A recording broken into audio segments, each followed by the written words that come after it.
Hello everyone, I'm Skratch. Welcome to the channel. This is a Dragonheir Silent Gods video, guys. Today, we're gonna talk about one of my most favorite champions in Dragonheir Silent Gods, and that is no one else but Frurbath.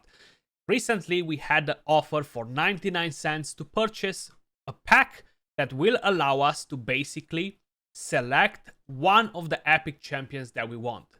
All of them, they were in the pool, and I mentioned in the video where I kind of talked about it, your number one priority should be this champion if you don't have him available.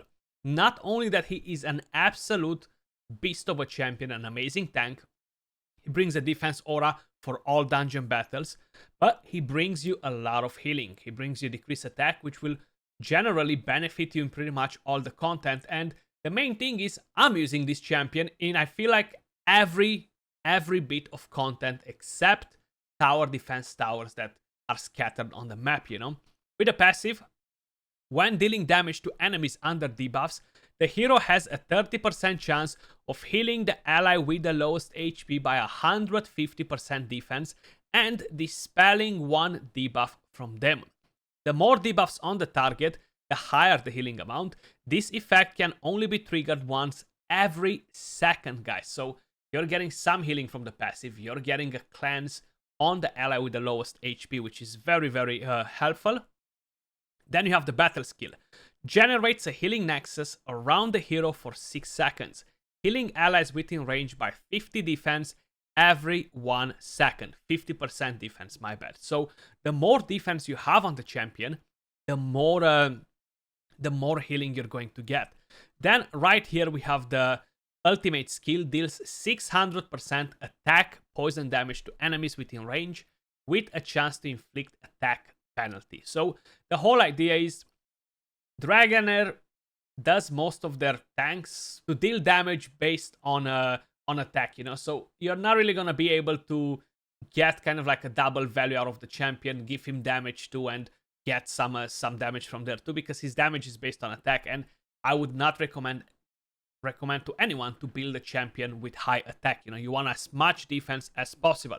You want to have accuracy. It's going to be very important to have quite a good amount of accuracy, especially for the vortex. My accuracy is still a bit low at the moment, and that's mainly because the gear that I have is not that amazing all around in terms of substats, you know.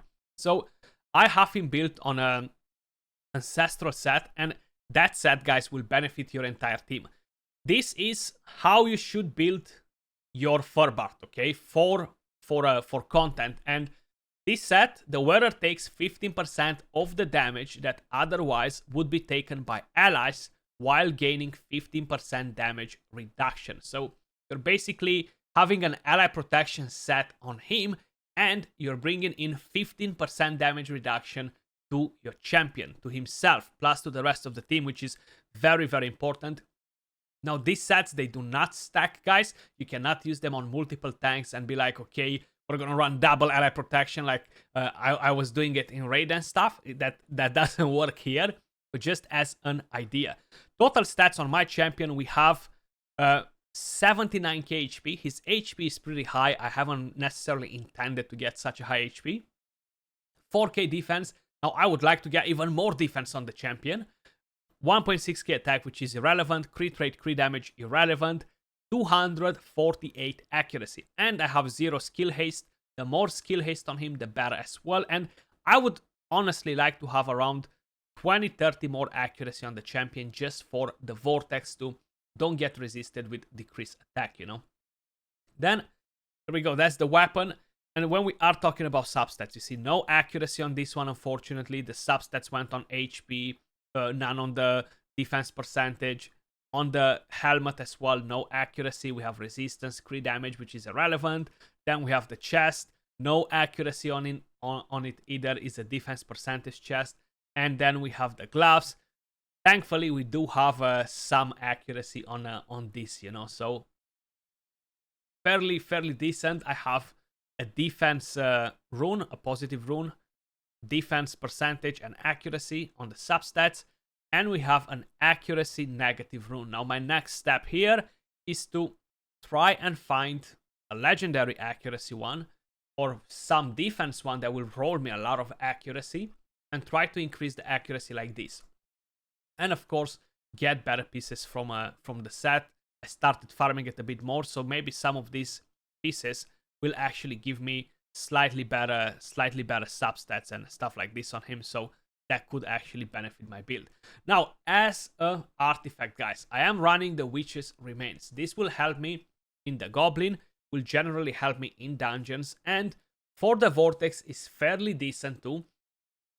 The main thing is I need the accuracy, okay? I need the accuracy, and if I would go to use the regular artifact that I would use on the tanks, the Scarab Amulet, I would be losing a lot of accuracy. This would help my Frurbath to stay alive for longer in the Vortex. If you guys watched the video where I showcased my Vortex team yesterday, if you haven't checked it out, basically the first champion that dies in my team is Frurbath, because he gets hit by the single target skill and that puts him down. Now, with the Scarab Amulet, I would be able to keep my Frurbath alive for longer, you know?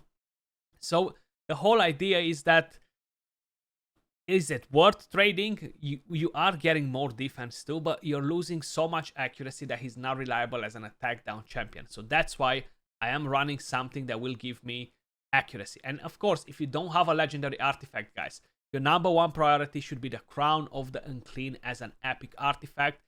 There are only 2 artifacts in the entire game that land defense down. No champions can do it either. It's the Crown of the Unclean, and of course, you have the Witch's Remains. And I need to max this out as well. It's next on my list together with the Scarab, actually. So slowly, I'm going to max it up. I'm going to have a good chunk of accuracy from here too. And this one gives me defense, which is better than the HP I have on him, because that will allow me to heal more the team as well, you know? So that's the build that I have on my Frurbath, guys. And that's how I would suggest you to build him as well, just for general purpose, general content. And how I mentioned, I am using him in every piece of content, including the Goblin Lair, guys. So we're going to do a few runs in different things. I'm going to show you everything. For the Vortex, I will have to do my daily run anyway, so I can probably show you a run in there as well. I'm not going to leave the entire runs for everything, because some of them will take a bit longer. But let's just say in the Goblin, I need a tank. I need somebody to take all the damage. If I'm bringing in a champion that just jumps in at the front and does AoE damage, is not going to do an awesome job, and they're going to die, and I'm not going to 3-star this, you know? So that's kind of like the main issue that I will encounter on the higher stages of the Goblin. If I go on the lower stages, I don't need him in here, basically, you know? He's not going to do anything to be like, wow. And for every single dungeon, I'm using him mainly for his healing and for decreased attack, guys, okay? That's why I really think, in my opinion, he's the number 1 epic tank in the game. Like, hands down, there is no rare or other epic to compete with him.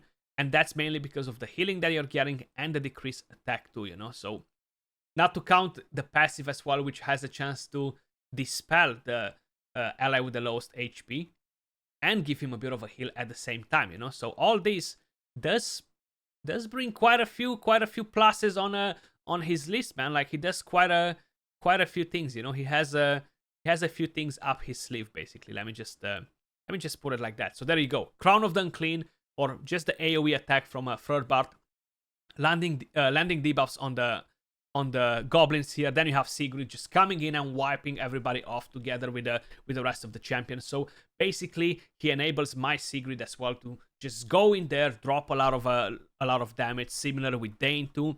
And if we're checking the damage, you see, Frurbath dealt absolutely no damage whatsoever. 3.9%, okay? 200k damage. And he brought in so much healing, okay? Like, he brought in a lot of healing for himself, and he took all the damage here. So that's the main idea with him. Then the rest of the champions came in and dealt a lot of damage. Sigrid, look at her. 46%. She's being enabled, of course, by Dane and by Frurbath to deal this damage. Goblin Lair stage 3, 58 seconds, roughly. That's kind of like where it goes, at around a minute per run. So, for example, if we're going to take him in some different sort of content, let's just say we're going in some of the dungeons, you know, let's just go on Grave of Venom. here again, so important, so important. You need a lot of support on this, and you need a champion, a tank that can take a lot of damage. Now, they are different ones that can do the job, especially if you are planning to bring in different decrease attack champions. You know, decrease attack on the enemies can be helpful. This is AoE. We have the chance to put the defense down AoE as well, so that's very, very nice. The healing here doesn't really matter for the rest of the champions. Another thing that's very good about Frurbath is that he has a higher base defense than Garius, for example. You know, Garius has like a 1000 and a bit defense. Frurbath has like 1200 plus, so it's gonna be easier for you to get higher defense. Of course, they both do different things. Garius is an amazing tank as well, but I do prefer Frurbath for most of the PvE content when we are talking about dungeons, and mainly because we are getting the extra healing. He even has a chance to dispel somebody here if would be debuffs, for example, with a passive. He's gonna be able to heal the champion with the lowest HP, which is Megan in our case here, you know. There we go, guys. Let's just quickly check the statistics, just so we get an idea of how much healing happened and how much damage he actually took, because there are only two champions that really took a lot of damage in here. It's him, and of course is Megan, who's the target. Basically, he took 89% of the damage, guys. 89%. Megan took 10.9%, and he dealt the biggest amount of healing. Now, we all know Hexandra heals a lot, right? She's an awesome healer. We have Megan that heals a lot, but he healed for 44.8%, which is very impressive. Let's move over to the next dungeon. Of course, I am using him in the Grave of Curse as well. I'm actually using him literally in every single dungeon, guys. I don't think I have a dungeon team without Frurbath to be in it. Now, there are some awesome legendary tanks, you know, which might of course change this for a lot of you guys out there if you have any of them. But personally, I do not have any awesome legendary tanks available. I haven't summoned any of them. So that kind of like puts me in this position where I need to use Frurbath everywhere, because he's just rocking. Like, the healing that we're getting from here is even better, because he's healing more than himself here. He actually brings in quite a bit of support to Tunnelman too, which will slowly just melt the boss here, will evaporate the boss. She's the main damage dealer in here. If we're gonna check his performance on the Grave of Curse stage 9, guys, because I'm farming stage 9 on most of the things, and again, very underwhelming damage, but he's not there for damage. He took 44% of the damage. He was in the front line, right?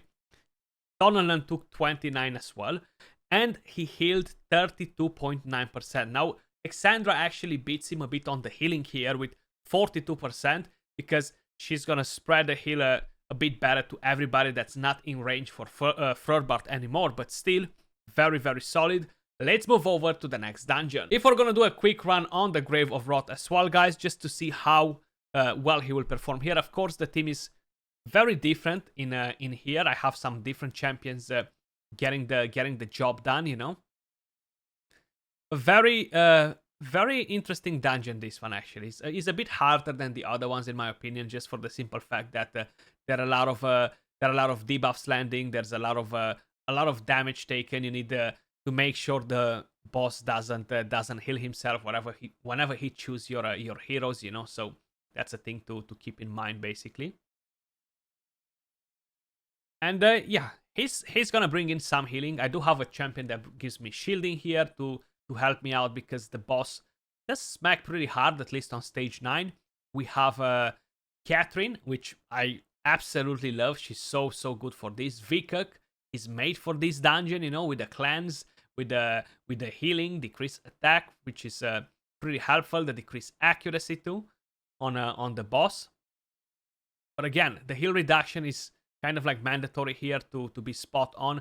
I'm not doing all the presets perfectly, because man, some of them are a bit on and off. I wish they would change the presets, honestly, and make them based on the boss's skills rather than times and stuff, because they're just not very effective like that, you know. They're just not making that much sense all around to keep them like how they are, you know.